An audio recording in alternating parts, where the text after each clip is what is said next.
For teams that do write down standard operating procedures, how they do things in their business, they think they're doing the right thing by keeping those SOPs somewhere safe. They put the SOPs in a policy binder, on a bookshelf, or in some kind of Sistine Chapel of systemization so no one can touch the SOPs. God forbid they mess them up.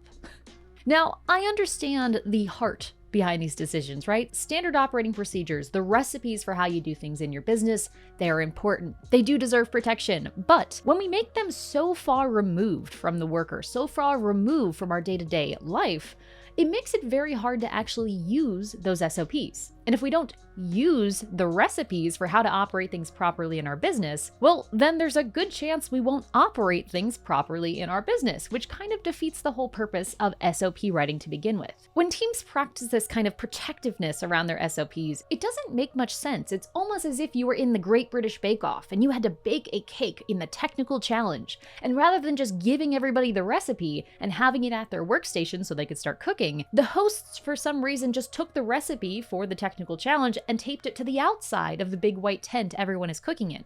So if anyone wanted to reference the recipe they're supposed to use, they have to go run to the outside of the tent, read the recipe, and then run back in to keep baking. I would bet in this circumstance, a lot more of our bakers would be operating off of memory if they had to run all the way outside just to see the recipe. They'd just try to memorize it and do the best they could. And that's for something like the Great British Bake Off. I don't know about you guys, but when it comes to my staff and myself, I'm not exactly bringing, bread week in the white tent energy to my work every single week. I can be a little lazy at times. So for my benefit and the benefit of my colleagues, it makes more sense for me to put my SOPs somewhere convenient, and that brings me to the topic of today's video. We're going to be taking an SOP and connecting it into a task template we're going to build out directly in our tool of choice. Whether you use something like SmartSuite or ClickUp or Asana or Notion or Trello or anything else to manage your tasks, this strategy will work regardless of platform and allow you to make your SOPs way more convenient so your bakers don't have to run to the outside of the tent.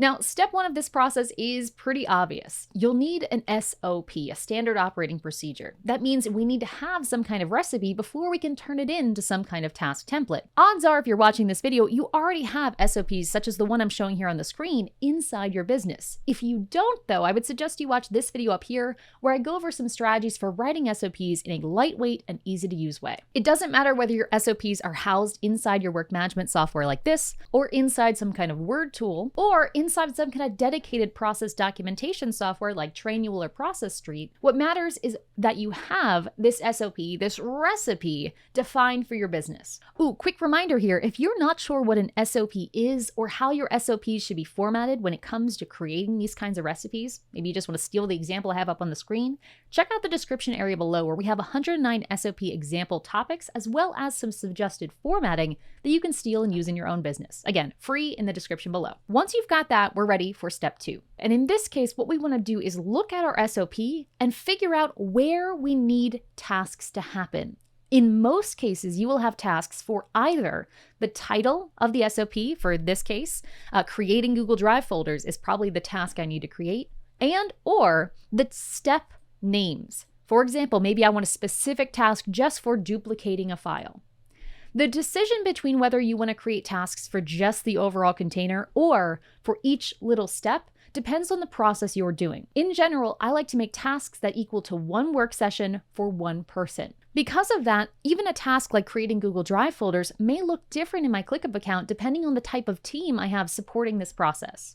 For example, if I had one person who's going to create Google Drive folders all in one sitting, then I would have this as one task right here, and that would be the template I'm going to create.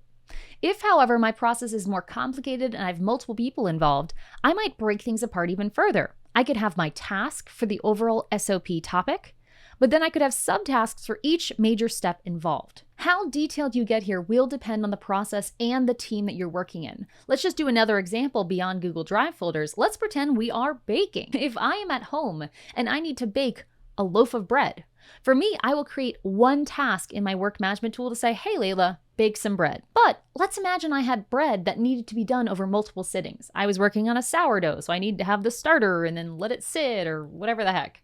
In that case, I would create 2 tasks for myself. Because I want to have one task per person per work session, in this case, I would need one task for me to prep the dough, and 1 task for me the following day to actually bake the bread. Now, let's push the example even further. Let's imagine there were multiple people involved in helping me with my sourdough. In that case, I would have many different tasks. I'd have 1 task for the person in charge of the starter, 1 task for the person in charge of prepping it, 1 person in charge of proofing, 1 person in charge of blah, blah, blah, blah, blah. I want 1 task per step, per work session, per person. A work session is typically anywhere from 20 to 90 minutes, depending on someone's attention span, and I want to make sure all of my tasks are approximately that size or smaller. Step 2 is just identifying which steps of your SOP need to have tasks inside your task management system. Once you've got that down, step 3 is creating them. For example, if I've decided that I'm going to have a whole team of people work together on Google Drive folder creation, I'm going to create a series of sub-steps. Or maybe if I decide I want to have 1 person do all of the Google Drive folder creation,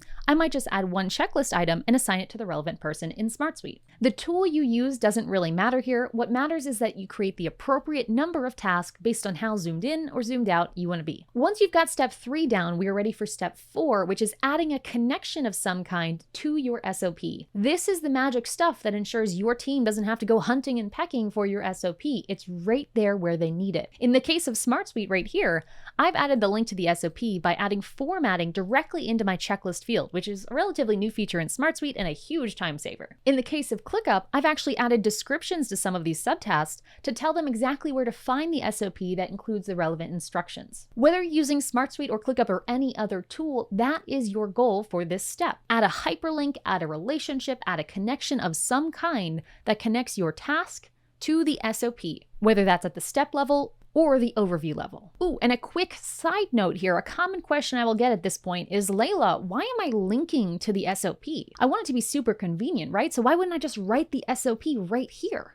Well, here's the problem. Unlike, your grandmother's recipe for pancakes, when it comes to SOPs, things frequently change. If I was to take my SOP right here and copy and paste this whole thing into every single task every single time, what would happen when my process changed? Well, in this example, I'd be creating these Google Drive folders for every new video, which at the time of recording is like 320 we've done here on the channel. Be sure to subscribe to see the next one. But what that means is I would have 320 different versions of this Create Google Drive Folders task for each of the 320 videos. So if my process changes, I would need to go into every single task and update that SOP so no one's confused when they're going to do their next task.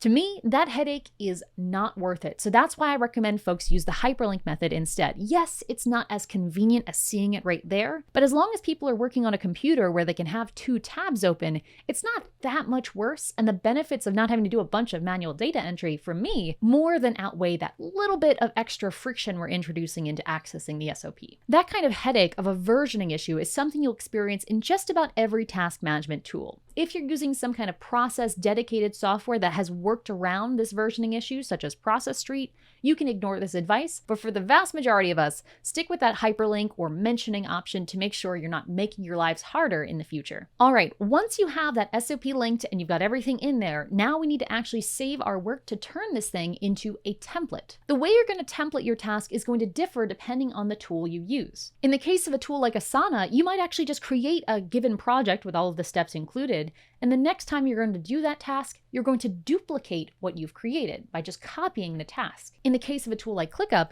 you might actually go into the template center and save your work as a template and then reuse that every time a new task is due. For one more example, if you're using a tool like SmartSuite, you might actually go in and modify the fields to add default values that outline each of the steps you want to remember, so that way it's always there each time a new task is created. Whether you duplicate, template, automate, or use some kind of fancy feature like what SmartSuite has here, your goal is that the next time you need to do this given activity that the SOP is for, as soon as someone creates that task, the SOP is automatically there. They don't have to hunt for it. They don't have to wait in line for it. They don't have to run outside the tent for it. That SOP is right in their face and just one click away. By making the SOP easier to access with less friction involved in viewing it, you're increasing the likelihood that people will actually check this SOP, update this SOP, and ultimately give you the benefits of those SOPs, which are case you need a refresher, improving the consistency and quality of all that it is your business is trying to do. Doing things excellently, consistently, sounds like a great kind of practice for me,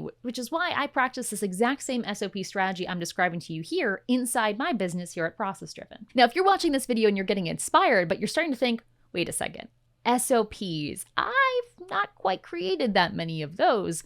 I've got a little bonus resource for you in the description below that's totally free. It's a list of 109 types of SOPs you might want to create. It covers topics like how to send an invoice and how to handle a refund and common situations that just about every business should have an SOP for. You can find that complete list of SOPs to help inspire which ones you need to create next. Inside that resource, we also have some suggested formatting for designing your SOPs, so be sure to check it out, again, free in the description below. However, if you're just SOP curious and not ready to start diving in with that free resource, you can watch this video next. This playlist will show you a little bit more about how to get started with SOPs. It will be a helpful beginner guide for whenever you're ready to start actually creating these for your business. I'll see you in the next video, and until next time, enjoy the process.